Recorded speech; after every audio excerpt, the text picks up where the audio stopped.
Hey folks, Ryan Kennedy here. Welcome back to the podcast. I'm really excited for today's interview because I'm chatting with one of the leading experts in the world on the topics of the epigenome, longevity, and nutraceuticals. And genetic testing has come a long way in terms of availability and pricing. Now it's very consumer friendly. And I've had some hesitations on gathering actionable strategies based on this type of testing due to this whole notion of epigenetics, which is that our genetic expression is constantly fluctuating based on our inputs, our environment, our lifestyle choices. And so it's very confusing for people to interpret some of their genetic data and be able to make sense of it and understand what's set in stone versus what is actually changeable.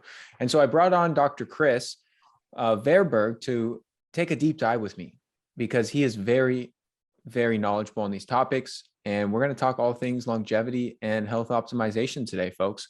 So Dr. Kris is on the cutting edge of studying really the aging process. He studies a lot of evolution. He studies also the nature of humanity. He's a medical doctor. He's authored 4 books. He's a faculty member of Singularity University. He's a partner at the Longevity Vision Fund. So this guy is very involved in the space of longevity and anti-aging. And so I'm really stoked to chat. So Dr. Kris, welcome to the show, man. My pleasure. Thank you for the kind introduction.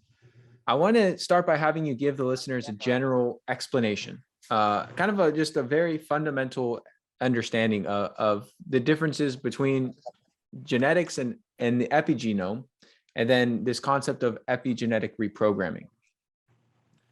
Yeah, so more and more scientists are starting to think that the epigenome is probably much more important for health and longevity than your genome. Your genome are all your genes. We have about 20,000 genes encoding for even many more proteins that carry out most of the functions in our cell. So that's the genome. And we deciphered the genome around in 2003.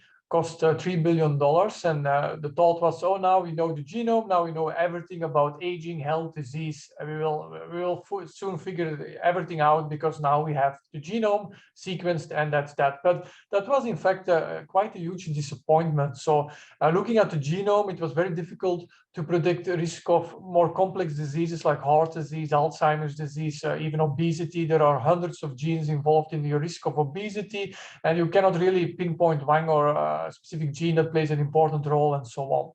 And then came the epigenome. So the epigenome is in fact the intricate molecular machinery that surrounds the genome and that determines which genes are activated or deactivated. And the epigenome enables much more complexity for organisms. So you have worms living in your backyard, and they have the same amount of genes like humans, about 20,000 genes.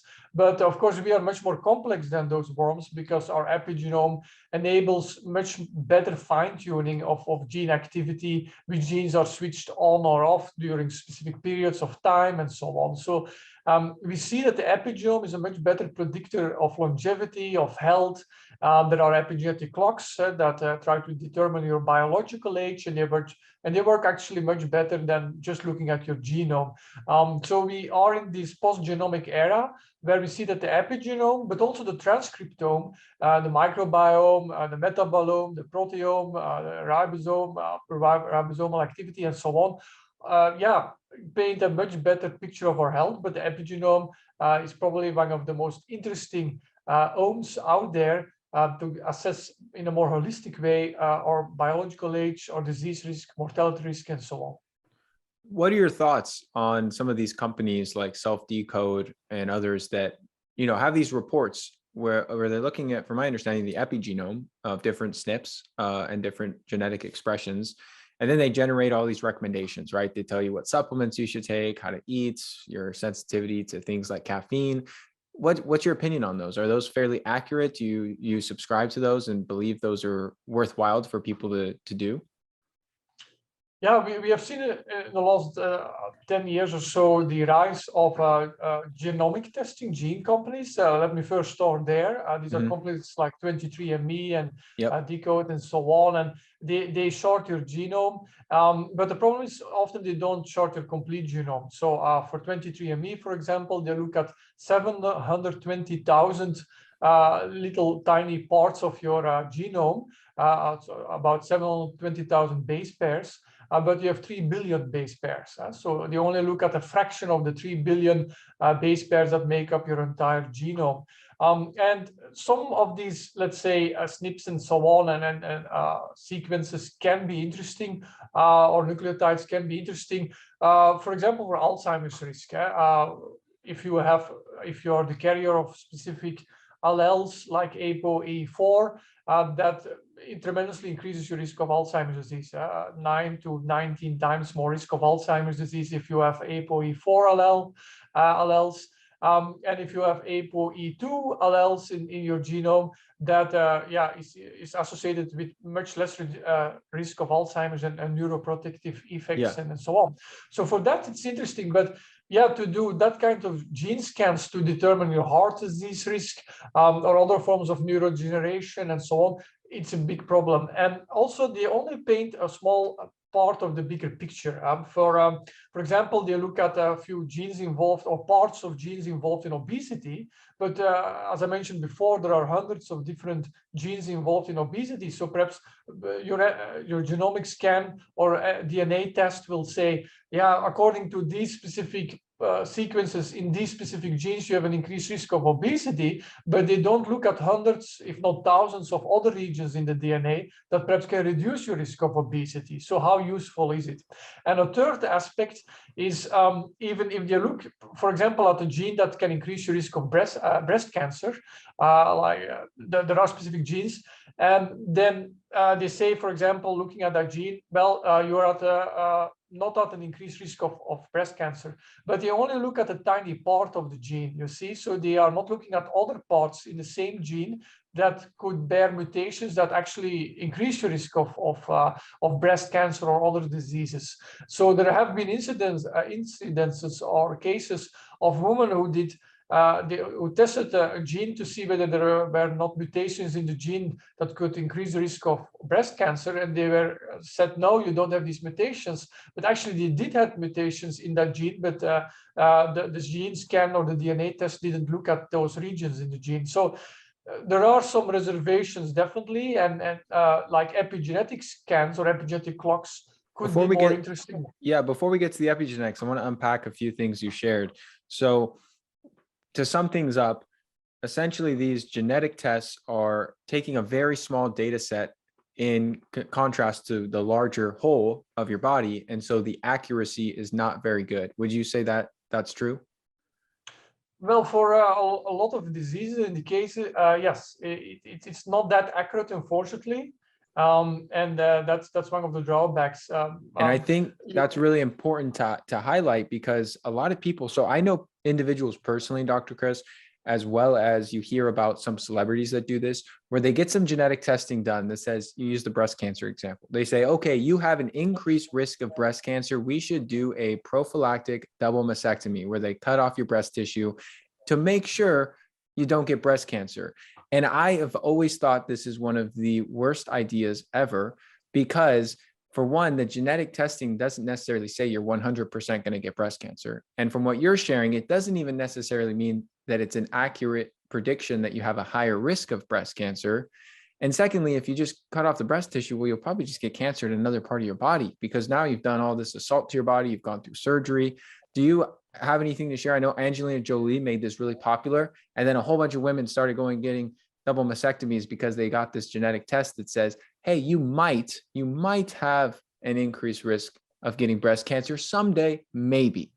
And then they go do this very invasive surgery, which seems quite extreme given what we know and what you just shared, rather than just saying, let me watch my diet, let me take better care of myself, let me maybe take some good vitamins and supplements that are going to support my overall health and longevity.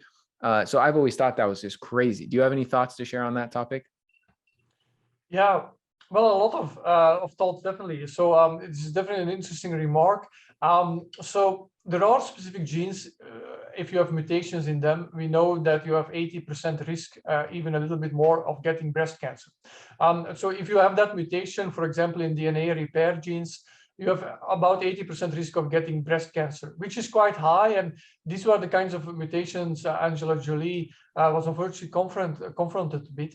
And then is, of course, the question, yeah, if I have more than 80% risk of getting cancer, because indeed I have that mutation, should I undergo a mastectomy or a breast amputation or not? That's up for the patient and the doctors to help the patient to decide about that. So there are definitely some genes that can tremendously increase your risk of getting breast cancer, or take Huntington's disease. If you have mutations in these specific genes, there are actually sequences that are repeated, you will get Huntington's disease, which is a terrible disease. It's a disease, it's a neurodegenerative disease. So people get paralyzed, they make these strange dancing movements, involuntary movements, and they get cognitive decline and in their 50s and so on. So for those kinds of diseases, gene testing is very, very useful. We call often of these diseases are called monomendelian diseases. So one mutation, terrible consequences. And for that, that's okay. The problem with consumer gene testing is that often, yeah, these tests are not as accurate as when you would do it in an academic hospital that look at the entire DNA repair gene involved in breast cancer, and not just at a tiny part of that gene.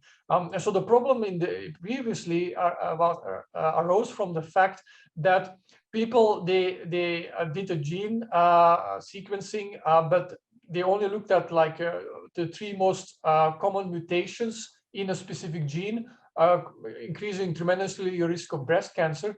But they didn't look, and so they said, yeah, you don't have those 3 most common mutations, so you're clear. But they shouldn't have said that, because some patients have less common mutations in the same gene in other regions of the gene that are not sequenced, that are not looked at, but that can increase the risk of getting breast cancer before they are 60 with 80% or so in total. So that's the problem, and it even becomes more complicated if you really want to assess whether most people, luckily, they don't have these monomendelian diseases, where one mutation can cause the Huntington's disease or tremendously increase your risk of breast cancer. So luckily, most people don't have that, but we all get cancer sooner or later, or often, or we all get heart disease sooner or later, or Alzheimer's disease. So these diseases of aging, yeah, for those diseases, hundreds of genes are involved.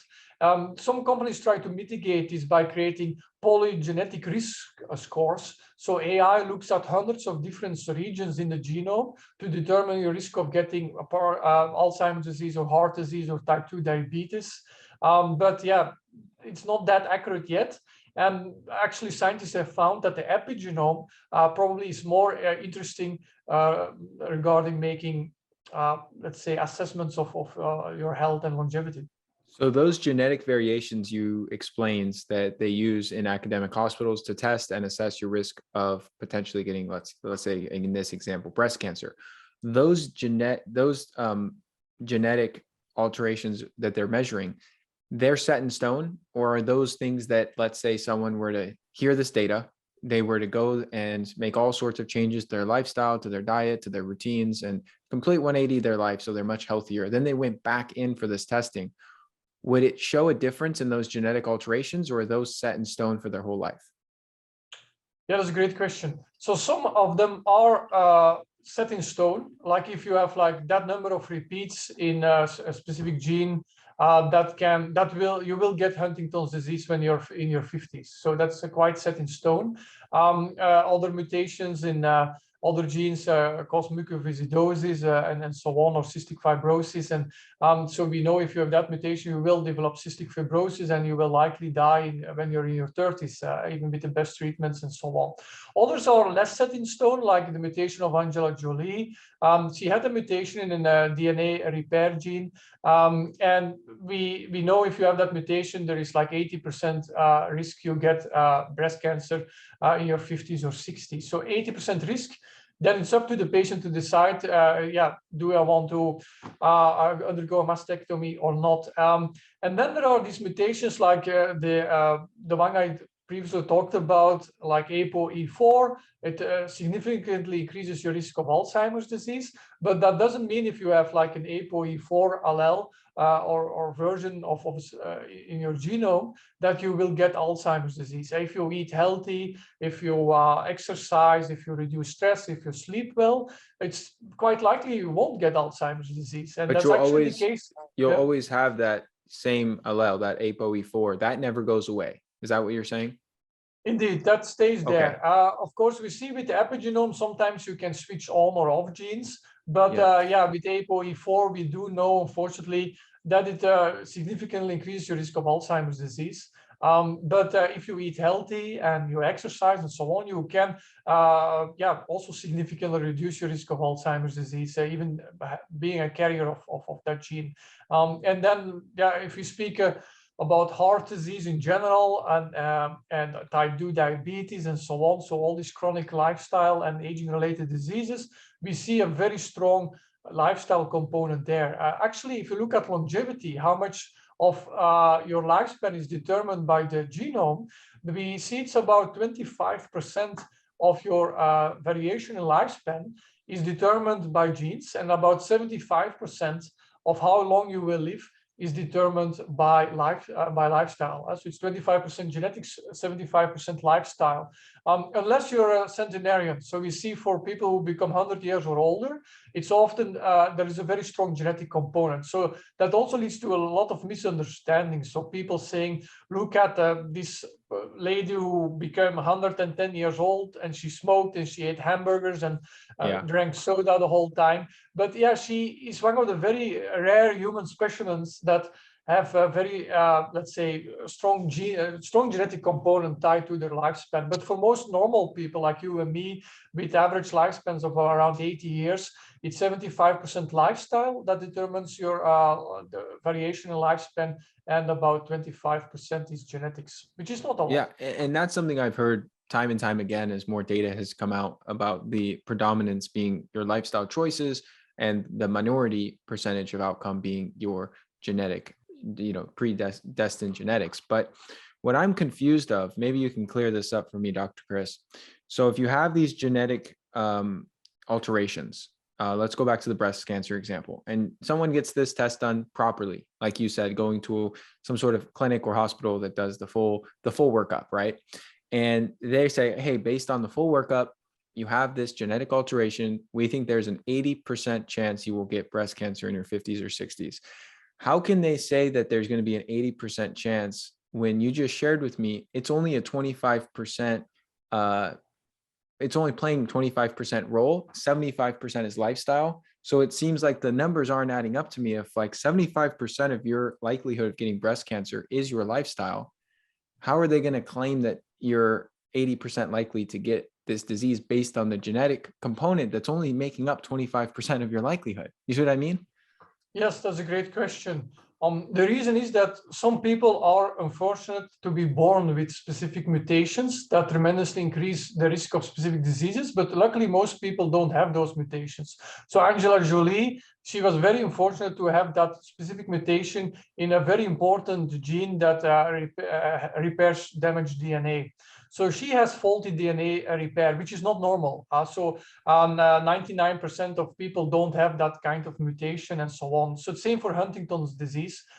If you're born with that mutation, it runs in families. So it's terrible actually, because sometimes you have to say to patients, your mother had this terrible disease. She died when she was in her 50s, and you have one chance in two to also have that disease, because the way it's inherited, it's 50% risk. If one of your parents has the disease, you have 50% risk of also having the disease and die in your 50s in a quite let's say unfavorable way. So but those are like more rare mutations that most of the population luckily don't have.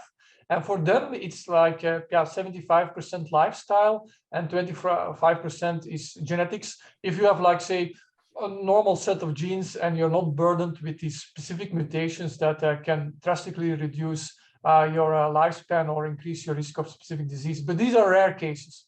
I see. That clears up a lot of confusion. And when someone does some consumer genetic testing, it's not usually identifying these rare cases. It's more so looking at these small data set you outlined earlier. Is that correct? That's correct, indeed. Okay. Well, this is all really helpful information and clearing a lot of things up. So then moving on from there, can you discuss a little bit about the epigenetic testing and what's available in that regard in today's world, and how you see it useful from a clinical perspective for someone like myself? If I want to help people improve their health, improve their lifespan and their health span, more importantly, would it be advantageous to run some of these epigenetic tests to then say, based on this test, I think we should use this type of dietary approach, these types of supplements, these types of lifestyle modifications? Or is the testing not accurate enough for it to be clinically useful? Mm-hmm. Yeah, the epigenetic tests are probably one of the most interesting tests out there to assess in a holistic way your risk of dying and your general health. Mm-hmm. The problem currently is, and I can speak of experience as a medical doctor, we don't have good tools to really assess your health, to be honest. If you go to your doctor and say, doctor, measure how healthy I am, and try to measure in an objective way my risk of dying, your doctor will do a blood test and look at cholesterol and some triglycerides and so on, which is often not that accurate. About 70% of people who end up in the hospital with a heart attack have normal cholesterol levels, as an example. Often blood tests are normal, but while people can be very unhealthy and sick and so on. So 100%. blood tests are okay if they are especially good if you're like really dying, or you have like massive pancreatitis, or your immune system has gone terribly awry and you have terrible autoimmune diseases, or you have a heart attack or massive cancer and so on. Then these blood tests can be indicative. But to assess your general health and mortality risk, it's not that accurate. And your doctor will perhaps measure your waist circumference, and will measure your weight and blood pressure, and that's it. But it's all very crude. Epigenetic tests look at hundreds of different regions in the epigenome to assess your mortality risk. So you have epigenetic clocks, and these tests look at specific regions, whether there is a methyl group or not on that DNA region, and they can discern patterns in that way, and these patterns are correlated with your mortality risk, for example, and they can determine your biological age. So you have, everyone knows their chronological age. It's your, like, say, your real age. You can see it on your passport or your ID card or whatever. It says, for example, you can be 50 years old chronologically, but if you eat unhealthy, you don't exercise a lot, you're always stressed, perhaps epigenetically or biologically, you're 58 years older, 58 years old, meaning 8 years older than your chronological age, which would be, according to some epigenetic tests, correlated to double the risk of dying. For every 8 years you're older biologically, than your chronological age, it doubles your risk of dying, according to some tests. So these epigenetic tests are a more interesting way to assess your risk of dying, your biological age, your risk of disease. I must say, however, these epigenetic clocks are quite new. They're still in development. They are not perfect yet. A lot of them have been developed on the group level. So on the individual level, they work, but there is still some mean absolute error of like 5 years or 4 years or more or less. So they are not that accurate yet, but it's a matter of time before they become much more accurate and more indicative of your health and mortality risk and longevity. Yeah, that's fascinating. And so I'm curious for myself on kind of the science behind this. When they're generating this biological age, because I know in the past companies would use telomere testing, and from my understanding, that's been largely thrown by the wayside as not as accurate as we once thought it was. So with some of these epigenetic testing, are they just looking, what exactly are they looking at to then determine, hey, Dr. Kris, you're, let's say, 30 years old chronologically, we found out you're 25 biologically. How can they have such precise reporting on your biological age? What metrics are they using? Yeah, these epigenetic tests, they look at CPGs. So they look whether there is a specific methyl group on a specific base pair in your DNA. So your DNA it's covered with methyl groups. And the methyl groups, they're small molecular groups, small molecules, small atom groups. So it's a methyl group. And when a methyl group sticks to a specific part of the DNA, a lot of methyl groups, actually, the gene is turned off. So because it's covered by methyl groups. And if there are not a lot of methyl groups or no methyl groups on a gene, it's switched on. So it's actually quite intuitive if you think about it. So the methyl groups, they can switch on or off specific genes. Now you can look at specific at the pattern of methyl groups. So what scientists did, they looked at hundreds of thousands of methyl groups in specific locations, then used AI or other mathematical models to discern a few hundred specific locations, and then seeing whether there is a methyl group or not on each of these specific locations to see a pattern that is associated with mortality risk or disease risk and so on. So you need AI for that, or at least some mathematical models to make sense of all these patterns, whether there are methyl groups or not in specific regions of the DNA. But AI can make sense of this and can associate these patterns with longevity, which makes sense because probably one of the most important reasons, at least to a lot of scientists in the field, one of the most important reasons why we age is deregulation of the epigenome. So when we get older, our epigenome becomes less and less accurate. So some genes are switched on, like pro-tumor genes, oncogenes that increase your risk then of cancer. Some housekeeping or maintenance genes are switched off as we age. So that's one of the reasons why we actually grow older. So we get these epigenetic alterations as one of the hallmarks of aging. And there are other reasons why we age, like mitochondrial dysfunction, DNA damage, accumulation of proteins. But we actually see in recent studies where we even reverse aging in animals. You make old animals younger again.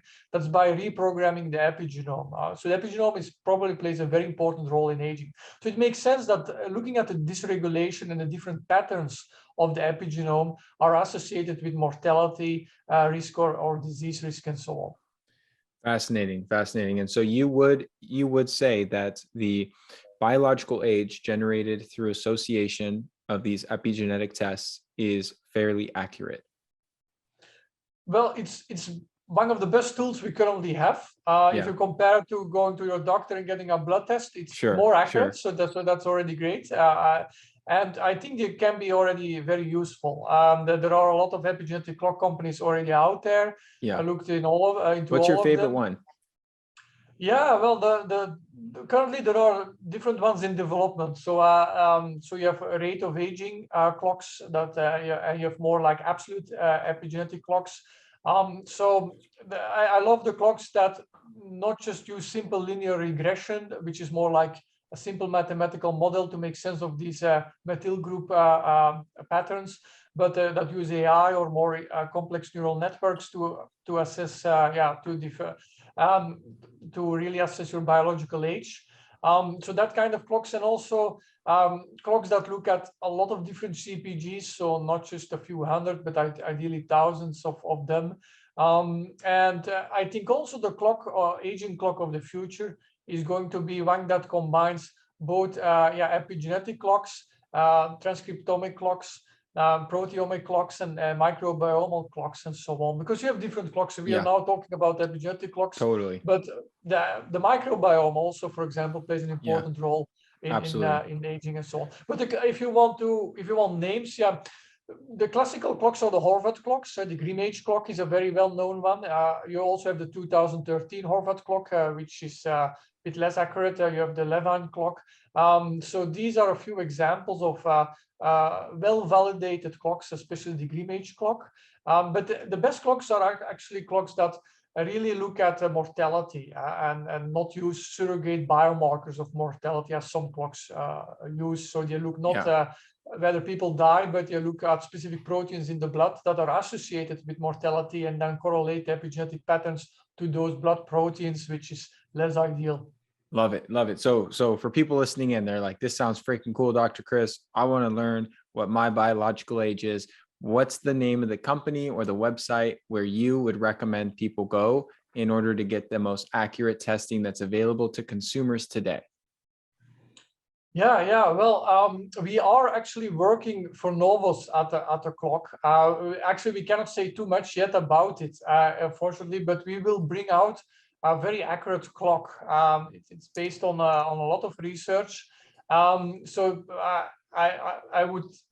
prefer that clock.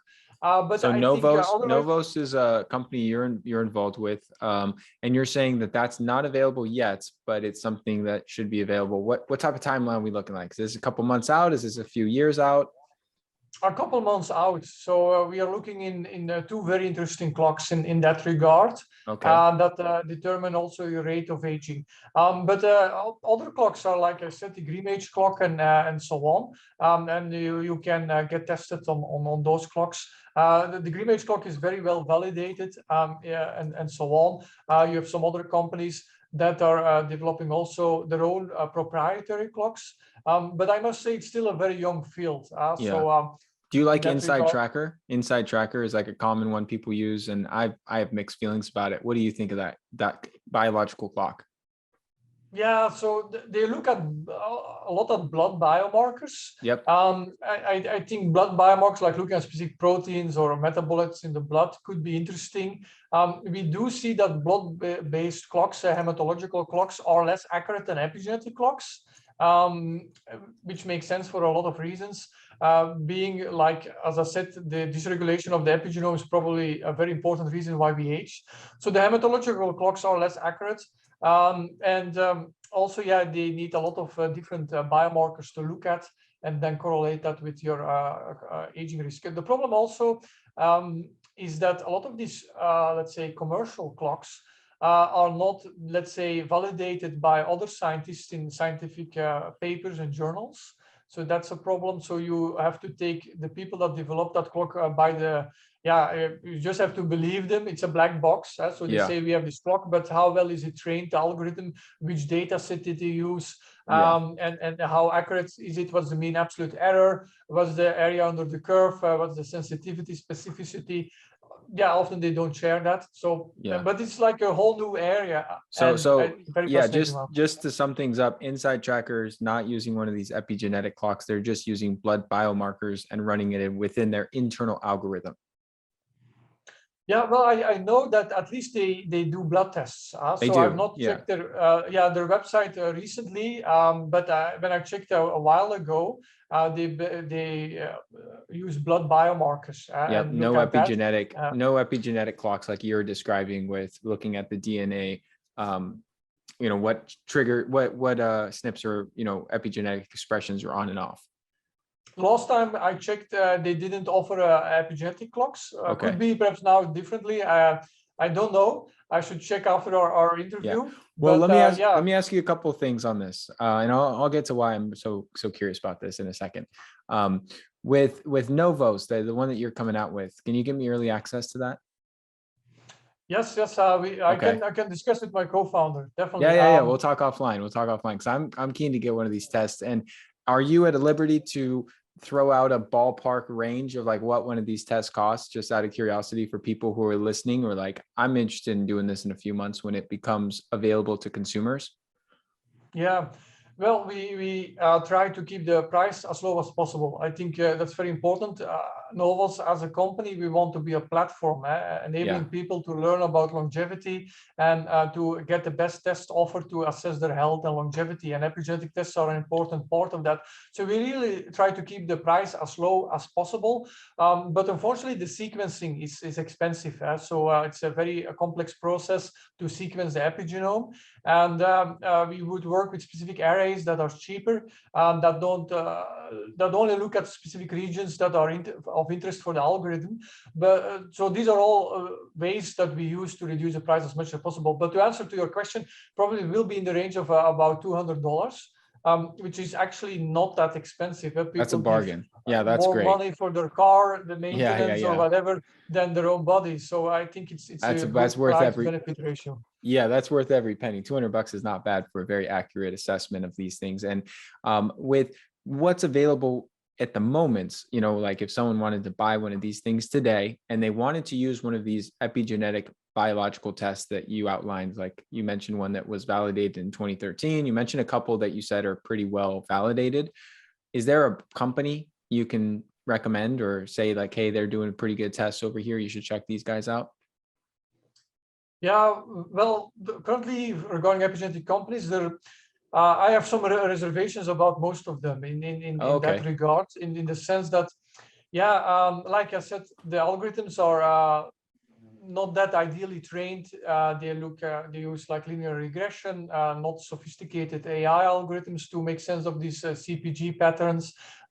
Sometimes they are trained on chronological age as a surrogate to associate it with your mortality risk and so on. So the best clocks are the ones that really look at physical outcomes. So they look at frailty, cognitive decline, even tooth caries, and then health in general, and grip strength or mortality. And so then these kind of tests are very rare in that regard. So unfortunately, but like I said, it's improving quickly. The field is moving fast. So hopefully, yeah, we will definitely see in the next few years or months even much better epigenetic clocks coming about. Yeah, you're going to have to get me set up with one of the Novos tests because I'm very keen to see how this goes. And the reason I'm also so interested in this, Dr. Kris, is because I'm working with a gentleman right now who he's done some of these biological age tests with a good buddy of his, right? And they're figuring out their biological age. And they were using Inside Tracker, which I'm like, I don't really trust the accuracy of this one, guys. They're not using actual biological measures like what you're describing, Kris. They're just using your blood markers and putting it in some sort of algorithm they developed internally, from what I could tell based on their website. Mm-hmm. And so the guy I'm working with has a very large monetary bet with this friend of his who's like, all right, we're going to test now. We're going to test in 6 months, and whoever can lower their age more wins a very large amount of money. And so I'm curious what tests would be the best to run for accuracy for these guys to have a fair bet. What do you think? Yeah, that's a great question. The question is perhaps they are having this bet a bit too soon, because even the most accurate tests, which likely are the epigenetic tests, they are often trained on group level, mm-hmm. and they are already good to assess your biological age, but they are less good at assessing an intervention. So imagine you have a gentleman who is 50 years old, but chronologically, he does his epigenetic test and he's 58 years old. So mm-hmm. he's 8 years older, biologically speaking.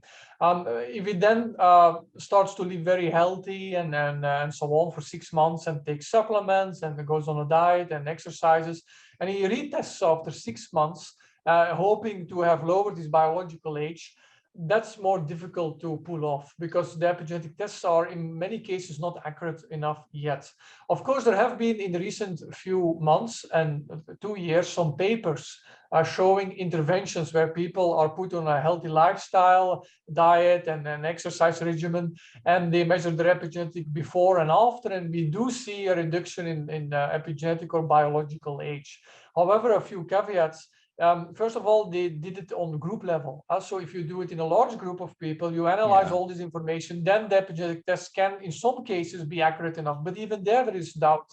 Sure. Because recently, I think like a few weeks ago, there was a study about the calorie trial where 200 people were put on a caloric restriction diet, which is probably one of the best interventions we have to slow down aging. So you eat like 25 or 30% less calories, and we've seen a lot of studies, calorie restriction that way extends lifespan in multiple different species, and it also improves all kinds of biomarkers in humans. Unfortunately, most epigenetic tests did not work for that trial. So these people, they did caloric restriction, but they were not epigenetically rejuvenated. So there were 200 people, so just saying that the epigenetic tests are not always accurate enough. Of course, and especially on an individual level. So yeah, there was also a supplement with alpha-ketoglutarate that allegedly epigenetically rejuvenated people by 8 years. What supplement was that? Can you say that again? Butyrate? It's a rejuvenant, and it contains alpha-ketogluteric acid. And it's also one of the ingredients we put into our nutraceutical novels, because there's a lot of good research around alpha-ketoglutarate in relationship to extending lifespan. But yeah, the epigenetic clock they used, it's to be honest, not a very accurate one.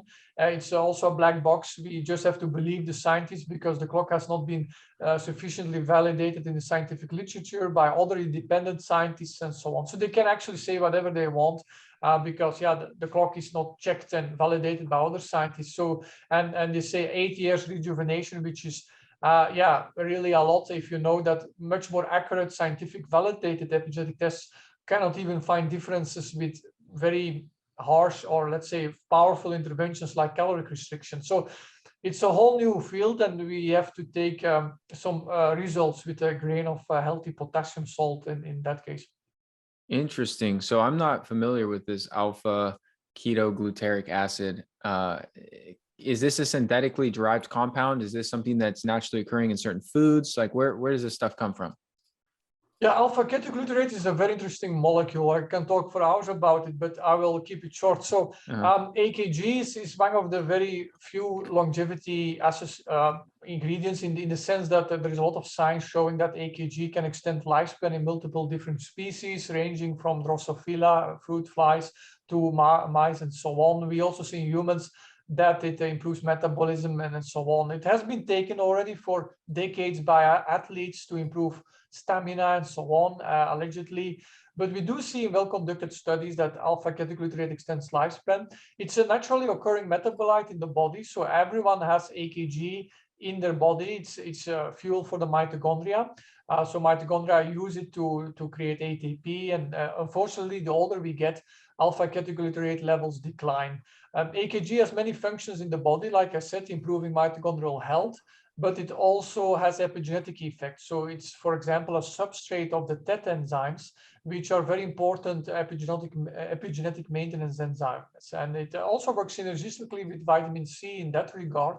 So that's also a reason why we, in our nutraceutical, NovoScore, we combine AKG with vitamin C and 10 other ingredients to achieve an optimal effect regarding maintaining a healthy epigenome. Yeah, you got some interesting things in this formula. I'm looking at this NovoScore now. You got a little vitamin C, you got some magnesium malates, which is great form of magnesium, especially for mitochondria. A little bit of amino acids like glycine. You got this alpha ketogluteric acid, a couple of adaptogens, rhodiola, L-theanine. This is a cool formula, man. I'm going to pick up some of this. You also have some pterostilbene, which I know is great for longevity, a little ginger root extract, and then lithium orotate. This is an interesting one, 1 milligram of lithium, which I know is used in many situations for mental health issues. What made you want to throw the lithium in there? Yeah, we use microdose lithium, and there are a lot of studies showing that very low doses of lithium have neuroprotective effects and have been associated with longevity in humans. And if you give it to animals, they age slower and so on. So microdose lithium is often lithium in the range of 0.3 to about a few milligrams of lithium per day. While in psychiatric settings, lithium is also a psychiatric drug. It's a mood stabilizer.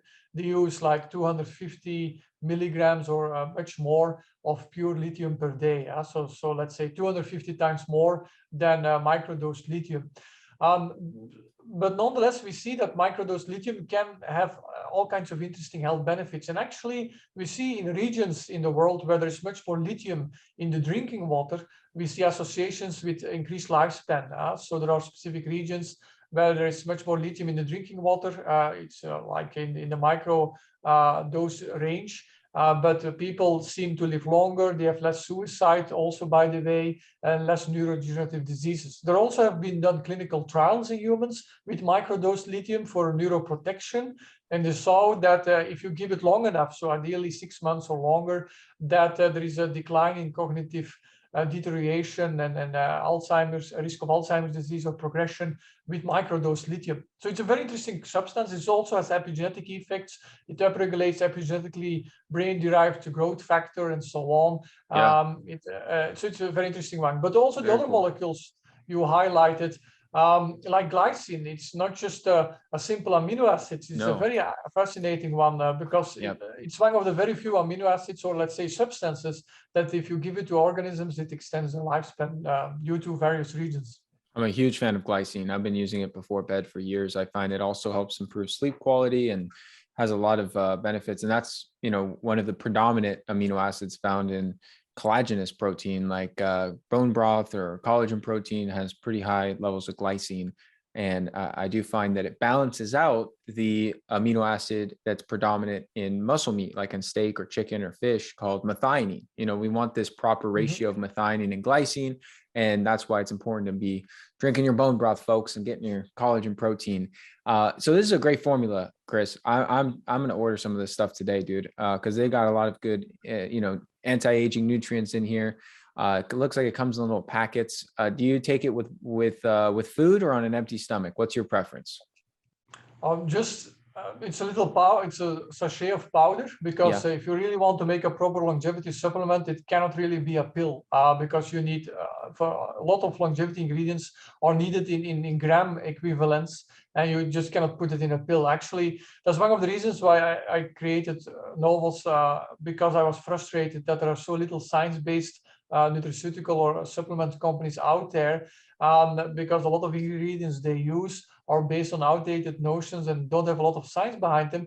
And if they do use more science-based ingredients, the doses are way too low and so on. So it's a powder in a sachet. The sachet you add it to a glass of water or a lukewarm tea or coffee. It's actually quite sweet because we added some very healthy sweeteners and so on. And you can just drink it. You just mix it and drink it, and then that's it. This looks great. All right, I'm adding it into the mix.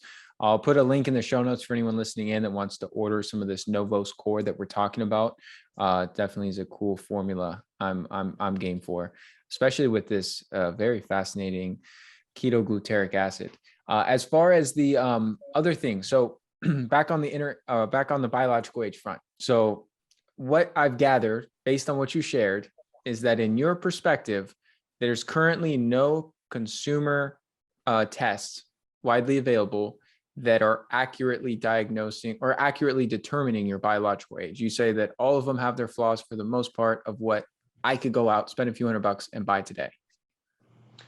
Yeah, well, I'm always very critical, and well, that's good. I don't want to waste a few $100 if it's not going to be accurate.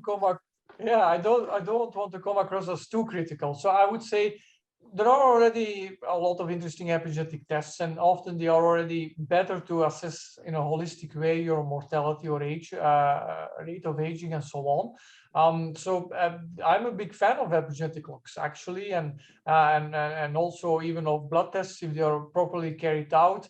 But I'm just saying that it's a very new field, a very nascent field, and the clocks need to be further calibrated and made more accurate. And but that's happening. So I think the epigenetic clocks are great, and I definitely would get tested. But you have to look at it in the whole perspective. You do epigenetic testing, you do blood testing, you measure the interesting biomarkers like fasting triglycerides, fasting insulin, fasting glucose, high sensitive CRP for inflammation, hemoglobin A1C for glycation. Great, excellent. But don't always over rely on all these tests. They still have some problems. Same for the DNA tests, as we discussed earlier. I have done DNA tests. I did 23andMe like 10 years ago when I was just appeared. I also sequenced my whole genome, like all 3 billion base pairs years ago. So it's like 100 gigabytes on my hard disk. It's all the instructions to build a Kris. So that's nice, but I always take it still with a grain of salt, because the problem we currently have in medicine is we are at a new era, an era of AI, all kinds of novel therapies that are fascinating, and we can sequence our genome, epigenome, microbiome, all great, but we get so much information and it's just still difficult to properly interpret this information. I can also get I can analyze my bowel movements, send it to a lab. I get a report. I have so much percentage Firmicutes bacteria and so on. It's all nice and well, but what do I do with this information? Firstly, and secondly, how we can gather all this information, but we still have difficulty in interpreting it. So if you have that kind of microbiome composition, how is that correlated to your risk of getting multiple sclerosis or inflammatory bowel disease? We don't have yet sufficiently strong, let's say, correlations or there yet.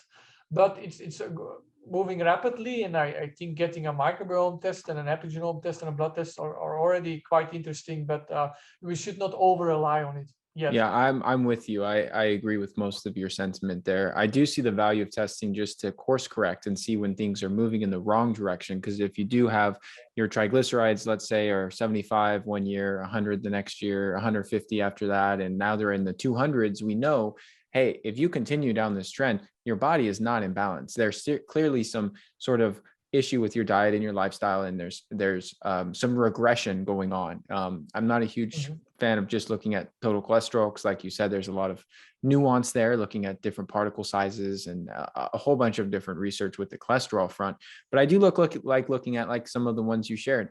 I think looking at fasting insulin, hemoglobin A1C, saying, hey, you do have some issues with blood sugar regulation. We should decrease maybe your carbohydrates or your intake of some of these omega-6 fats that could be causing some of the pathological insulin resistance. And then looking also, I'm a big fan of looking at nutrient levels too, to see where you could be low. And blood tests, they'll typically look at vitamin D3 is one of the more accurate ones they could run.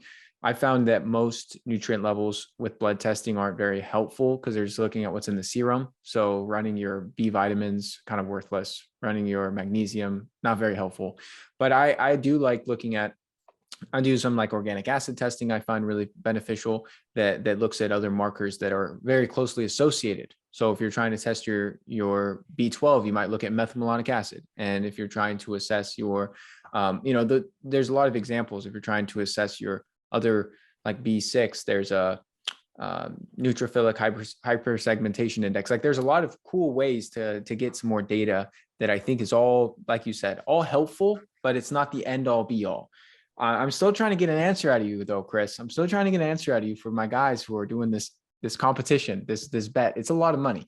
And so I want to get some clarity on what they should use. Do you think we could get them hooked up with Novos, early access to me and just two other guys I work with that, are doing this bet?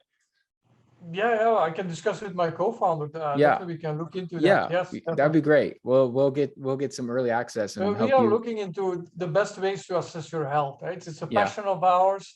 Yep. Actually, my co-founder, Kris Verburgh, and he's also a Kris. He did a lot of these tests, and actually his results are quite phenomenal in the sense that his epigenetic age is very low. He's like really an outlier in regarding his health tests, even so that the lab directors were amazed that he performed so well. So yeah, definitely we are big fans of testing ourselves and offering these tests to everyone as cheaply as we can do. And so because yeah, it's very important. I do have to say, of course, regarding, for example, the blood test, I very much agree with what you said. So some biomarkers can be interesting to get direction and so on. Yeah. The problem is a lot of blood tests give false safety or security for people. And they say, my blood test is normal and so I'm healthy, which is actually often not the case. Especially as you said, vitamin and mineral deficiencies are very difficult to track through a normal blood test. Some exceptions are perhaps iron, looking at ferritin and transferrin and binding capacity and so on. Same for vitamin D. But for micronutrients like magnesium and so on, B vitamins, and it's very inaccurate. And that's a problem even for iodine. So looking at TSH levels to determine thyroid function, it's not very accurate. And a lot of doctors, they are not trained in this. When I followed medical school, you were not trained in how to interpret blood tests and to be critical about those results. So a lot of doctors, they interpret it in a very, let's say, deterministic way, like it's the truth. And if you're like just be above the threshold, you're healthy, and if you're just below, then suddenly you're unhealthy. And that's, we have to be much more, let's say, we have to give much more lenient in how we or critical on exactly how we for people listening in, Kris, I know you were aware of this, but the way they come up with these reference ranges, guys, is not looking at an optimally healthy person. They're just taking a segment of the population who have no diagnosed disease. This does not mean they're healthy. This just means they don't have cancer, they don't have heart disease. And just to be quite frank, they might have cancer, but it's not diagnosed, right? And they take these, let's say, 1,000 people, and then they just basically do a chart where they just basically find the norm, and they rule out the outliers, and then they do basically run some statistical analysis to create the data set and say, here is the normal range. And I would go to argue that is the average range. That is not the normal range. And you don't want to be average. You want to be healthy. The average person dies of heart disease, cancer, or complications of diabetes. Like, the average person feels terrible all the time and is not very healthy. And so a lot of these reference ranges for the blood work are not optimal ranges. So that's another thing that you're describing, and that we need to be more critical. We need to look at what is the optimal range here, not just the reference range that modern medicine is determined as average. And there's also a lot of pharmaceutical influence that causes issues here, where, total cholesterol used to not be marked as high unless it was above 240. Then it was 220. Then it was 200. And the reason is, the lower that is, the more red flagging of the cholesterol, the more statin drugs they can prescribe, and the more money these pharmaceutical companies can make. So there's a lot of convolution in the whole blood testing arena, and you have to really know what you're looking at. You have to really have a good grasp on this stuff. But to drive your point home, Kris, I cannot tell you how many people have come to me for help. Probably 9 out of 10 people who come to me and say, I have issues with my digestion. I feel bloated and terrible all the time. I have chronic headaches. I have fatigue. I have no sex drive. I just don't feel well. And they show me their blood work, and it's fine. There's no markers that are out of whack on their standard blood work, because the doctor ran a CBC, they ran a lipid profile, they looked at their, metabolic markers, like, some of these basic things. That's not going to tell you why your gut is not working right and why you have digestive problems, right? And so that's something important for people to understand, and that they're not the end all be all. They have their utility, but they're not going to give you the data you need for many common symptoms and challenges that people suffer from today. Yeah, that's very interesting, and I think there's a lot of truth in what you say there. How can we solve this problem? And one solution is the following. Actually, I can speak for myself. So I get, of course, blood tests, but I don't find them that useful in many ways. So what I do is just I take all the micronutrients, the vitamins, minerals, omega-3, independent of what my test says, because the tests are not accurate and it fluctuates, and so on. So what I just do, the best way is not like the wrong way would be like testing your blood and determine which nutrients you need according to your blood test. I think that's a very bad way. So actually, you don't even have to test your blood. Just take all the vitamins, minerals, and other micronutrients like omega-3 fatty acids and so on. Take them in high enough doses, which are often significantly higher than what governments recommend. There's also an other discussion why the government recommendations are often too low. So what I do, I take like multiple times the amount of B vitamins. I take all the vitamins and minerals and so on. Also, people sometimes say to me, but do I really need to take supplements if I eat healthy? Yes, probably even more so, because often people who eat healthy, they eat in a bit, let's say a strange way. They eat a lot of uncommon way. They eat like for example, very plant-based food, which is okay, but there's no vitamin B12 in most plant-based foods. There's a lot of things missing. You have then other people eating a lot of meat, but there's not a lot of vitamin E in meat and so on. So it's just, even if you eat healthy or whatever you eat, it's just so difficult or almost impossible to get all the nutrients for a long life. But then people say, how is that possible? How did people do it in prehistoric times before they could take food supplements? Well, actually, they didn't. They messed it up too, because nature didn't make the human body to properly absorb all micronutrients for a long, healthy life, because evolution is not perfect. And for hundreds of thousands of years, we all massively suffered from deficiencies. Like iodine deficiency has been a problem for thousands and thousands of years. Also iron, humans are very bad in taking up iron from their environment. If you compare it to other animals or fish or plants, they take much easier iron up from their environment. Humans are very bad at it. So iron deficiency has been a problem for thousands of years. And many other deficiencies, selenium, vitamin C, etc. In fact, humans are one of the very few animals that cannot make vitamin C themselves. I think it's humans and bats. Yeah. Yeah, we have to get it from our food. Yep. So yeah, so that shows that we are just very bad in taking it up. Why is this? Like I said, evolution is not perfect, and nature doesn't care really for us to live a long, healthy life. It just wants us to stick around for long enough to reproduce or to Yeah. help in reproduction, and then we can wither away and die. That's just Exactly. like 30 years we have to move around.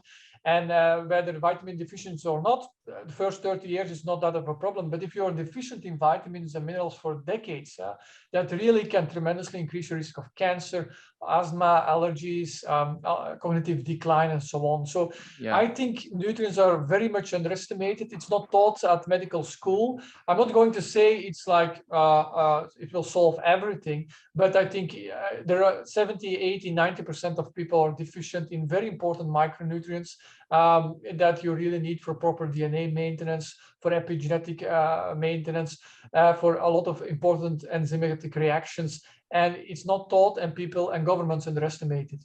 Yeah, dude, we see eye to eye on that. I mean, I'm all for, I call it nutritional insurance, like just hedging your bets. If you can pay a relatively small amount of money to get some high quality vitamin and mineral supplementation and swallow a capsule or take a powder, that's easy. I'm going to do that all day, every day. Like, why wouldn't you? That's the way I look at it. Just even, and then back to your argument about how we can't get everything we need from food.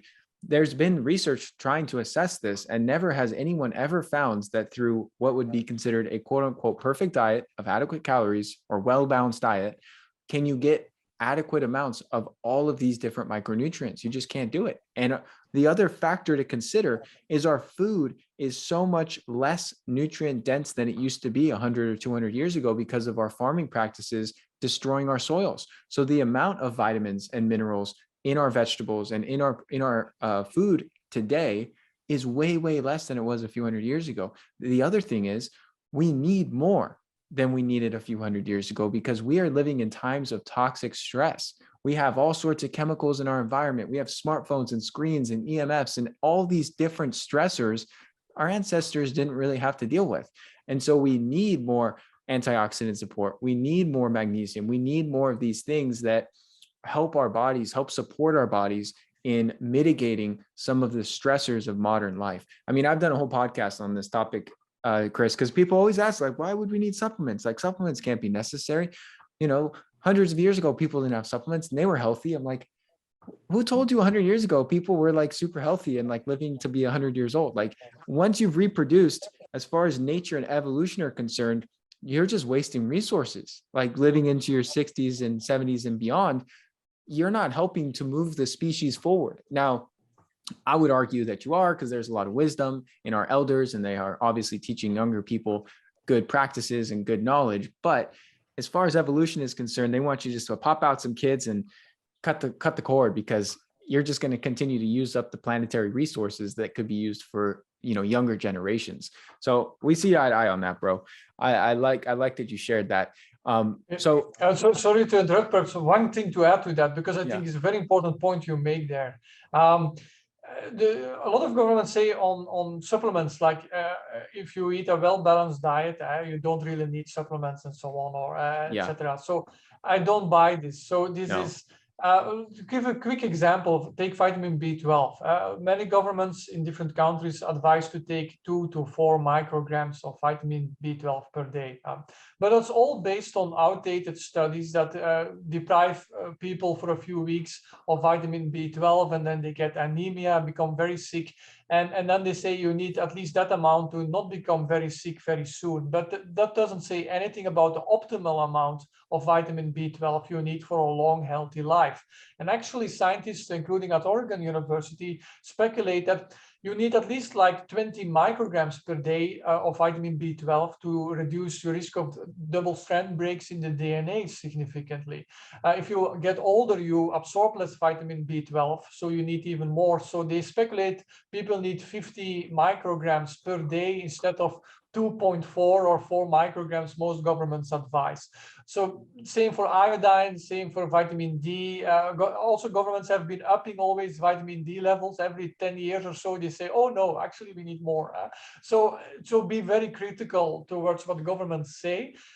Medicine is like a very crude science. So it's a beautiful science, but it's very crude. And the things we use, the tools we use to measure health and disease are very crude. And don't take all these recommendations and studies for granted. Like I said, I'm very critical. So we have like three kinds of people when we have discussions about health. So we have the people who don't base themselves on any scientific evidence, which is not good. And then you have the people that base themselves on meta-analysis and scientific studies, but they interpret them as holy, like as written in the stars. They don't realize that a lot of these meta-analysis also have shortcomings and include studies that are not long enough or use crude biomarkers to assess immune function or health or whatever. So you have the third kind of people that are very science-based, but are so critical that they're also critical for the best scientific evidence that's out there, because like I said, there are still a lot of shortcomings with clinical trials, and medicine and health is very complex. So and that often obfuscates this whole discussion about supplements and so on, unfortunately.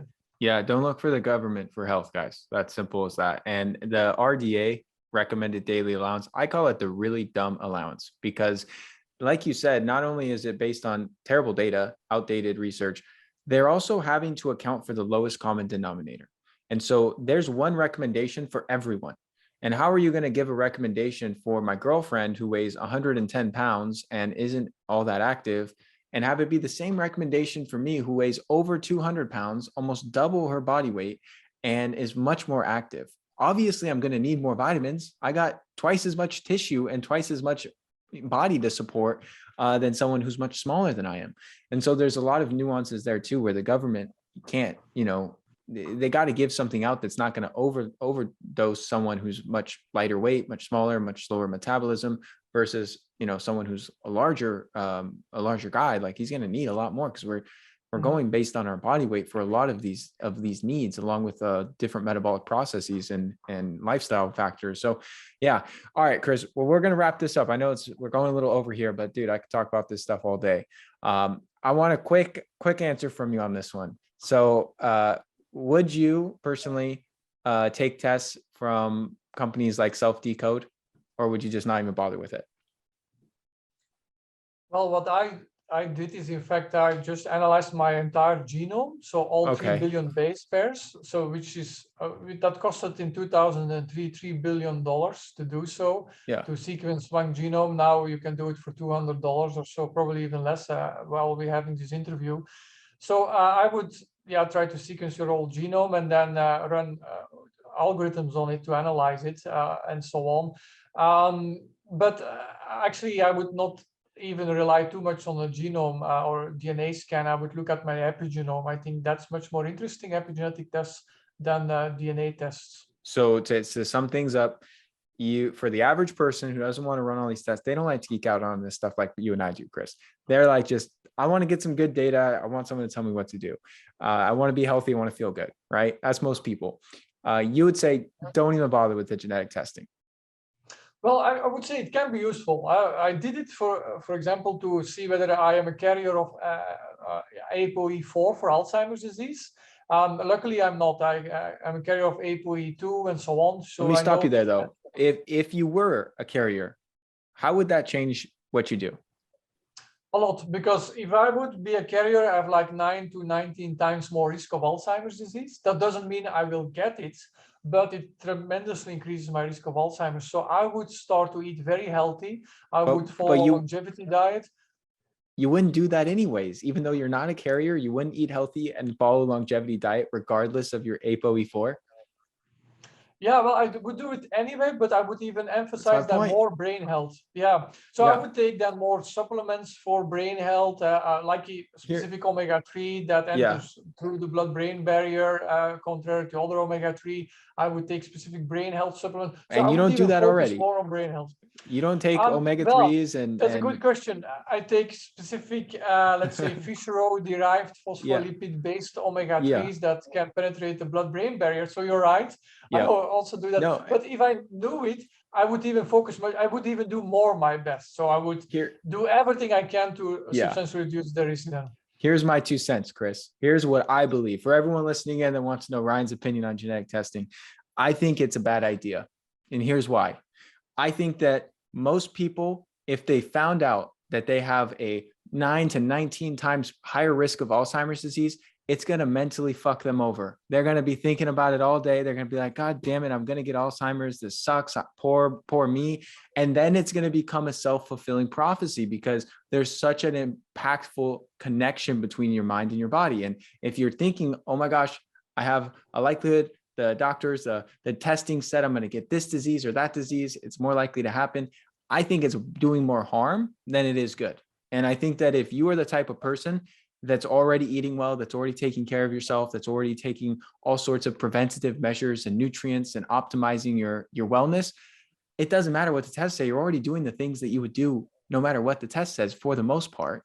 And then when you hear the test data and it tells you all this bad news, for some people, there is a small section of people where it might be a wake-up call and it might cause them to take action and say, like, I don't want to get Alzheimer's. Let me start investigating this and doing what I can. But there's a lot of people who hear that, they won't change their diet and they won't take a bunch of other brain supplements. They'll just be like, well, shit, that sucks. I guess I'm just going to go drink and party because I'm going to get it anyways, you know? So that's where I can see it kind of being harmful instead of helpful for a lot of folks, because it is like our mentality and mindset around this stuff, man. It just plays such an important role. If you look at guys like Dr. Joe Dispenza and the work around our thoughts actually creating different responses and also outcomes in our physical health, I personally don't want to know what my genome says. I don't want to know if I have an increased risk of Alzheimer's. I'm already acting as if I do, so that I'm just taking preventative measures to minimize my risk no matter what the genome says. Yeah, I can understand that thought of the train of thought. So I would say you're right. For some people, it can make it worse. Other people it can serve as a wake-up call. For others, it can motivate them to do even more to prevent it.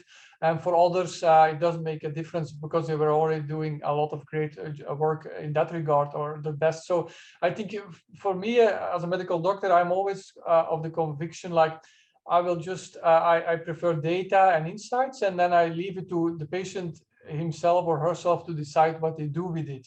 But I'm not going to make the choice for the patient. Like I'm not going to say, I'm not going to tell it the patient, because the patient won't follow the diet or won't do anything with it or will be scared. I'm not going to decide that for my patient. I would always inform my patient and then leave it up to the patient what they want to do with it or not. Unless they say, I don't want to know, then I will also respect that. But I think we should not make the choice for other people in that regard. Yeah.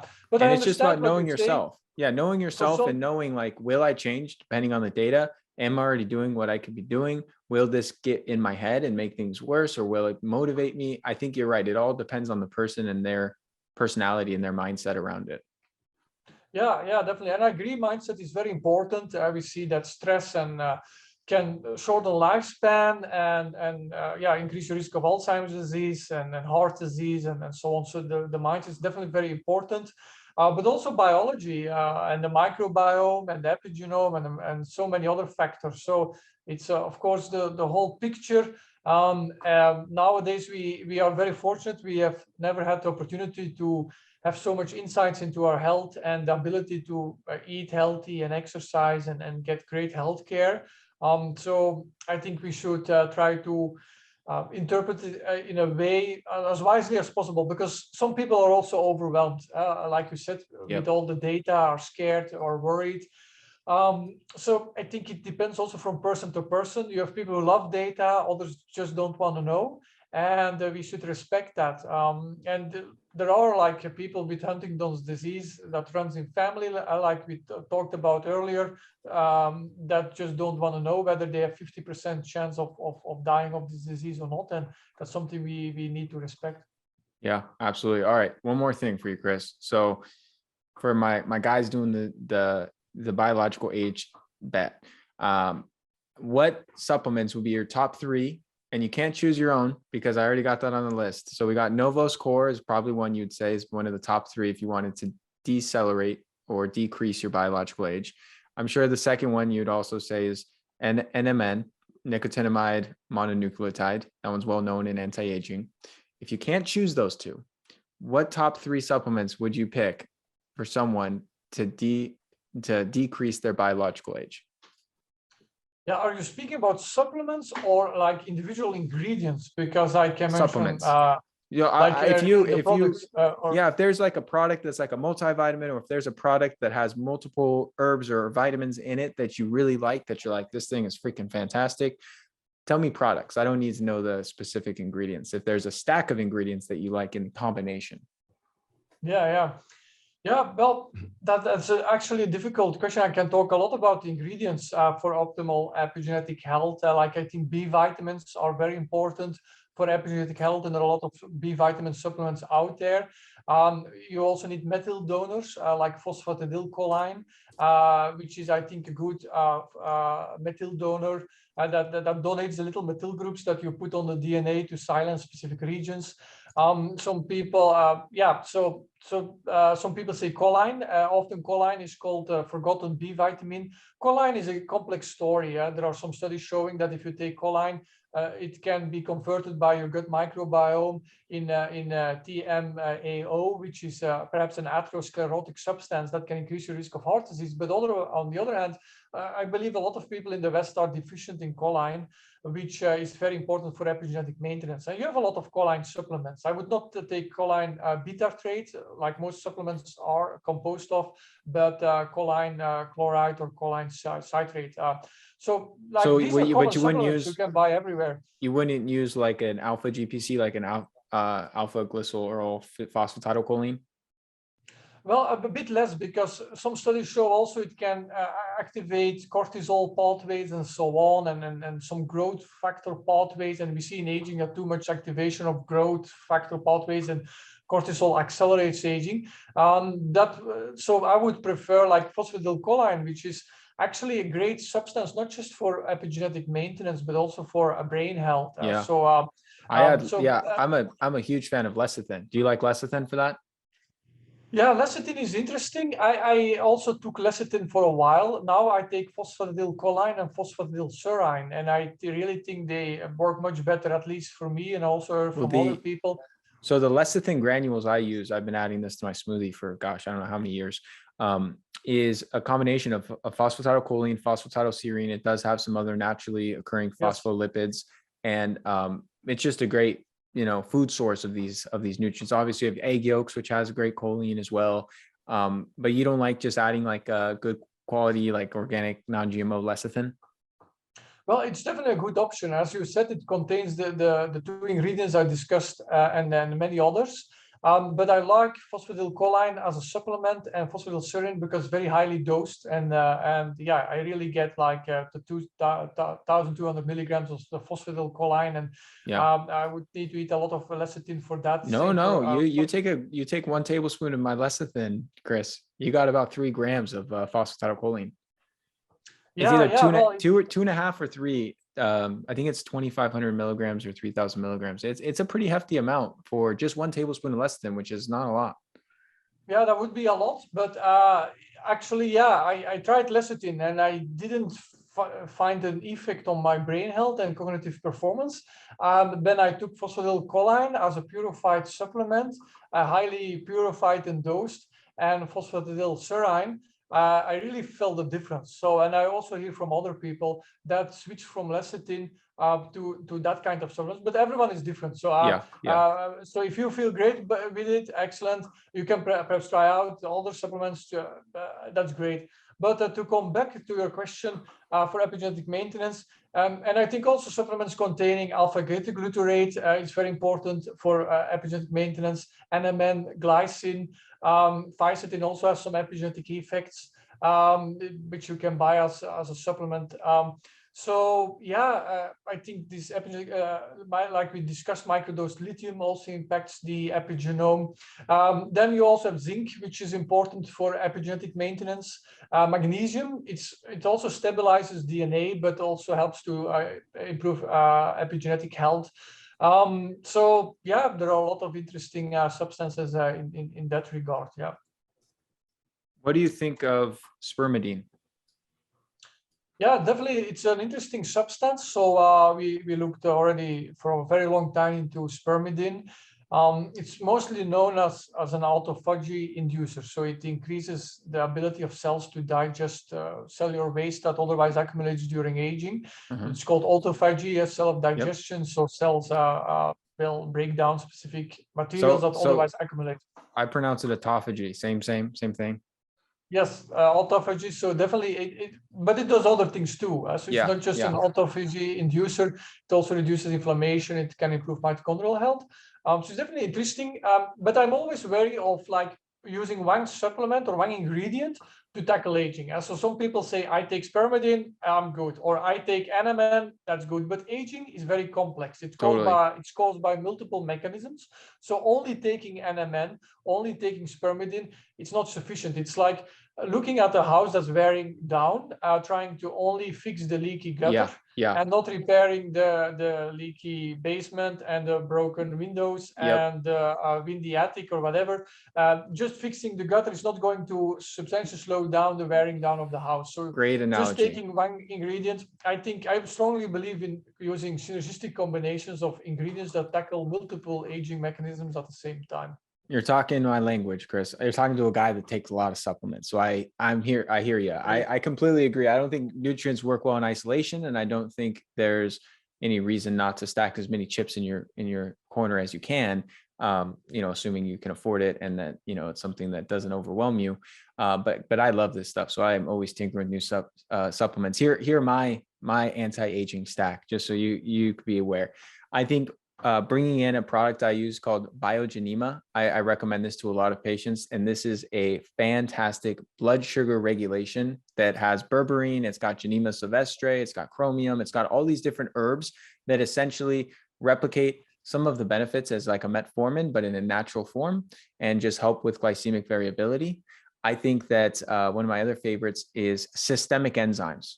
You ever mess with systemic enzymes like in higher dosages, like proteolytic enzymes and serrapeptase and some of these things that just break down different undigested proteins, as well as perform all sorts of cellular cleanup in the body, and really are, in my opinion, a very kind of effective tool that can have a multitude of applications in terms of really helping support the body's natural process. Because as we age, I'm sure you're familiar with the theory that our enzymatic supply and production begins to decline, and that is one of the various contributing factors that causes the degradation of our biology. So I love systemic enzymes for lots of things, anti-aging included. So those would be top two of the ones that I go with. I could go with a million others, but man, I freaking love colostrum. I think colostrum is underrated, and not ultra high doses, because you obviously don't want too many growth factors. But at the same time, I think it's just with the immunoglobulins and some of the polypeptides, I think that is some good stuff as well. Great. Yeah, very interesting. There are definitely some very interesting health supplements there. And I agree with you, like regarding the enzymes for digestive health. I think that's definitely an issue. There are many ways to improve that aspect. Actually, we see a lot of changes in gut health and the microbiome that contribute to aging. So one of the reasons, actually, it's quite spectacular. If you look at some studies where if you replace the gut microbiome of old killifish with the gut microbiome of young killifish, the old killifish live 37% longer. And we also see in fruit flies that if you give them an antibiotic, old fruit flies that actually kill off the entire gut microbiome, they live much longer. I'm not going to suggest to do that, because we know that antibiotics actually reduce the diversity in the gut microbiome. But the goal of the study was to say, like, when these fruit flies get old, they get bacterial overgrowth in the gut, they get selection of toxic and pro-inflammatory bacteria in the gut. And if you just kill all the bacteria when they're very old, it extends lifespan really significantly, with more than 40% and so on in some cases. And there are also studies in humans where we definitely see that the gut microbiome becomes more pro-inflammatory, more less diversified.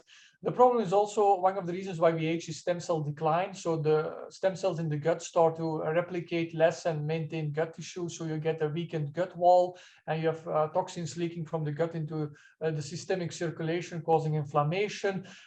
Best thing to heal leaky gut in my clinical experience is colostrum. It works like gangbusters, dude. To essentially resolve some of the openings in the tight junctions in the intestinal wall.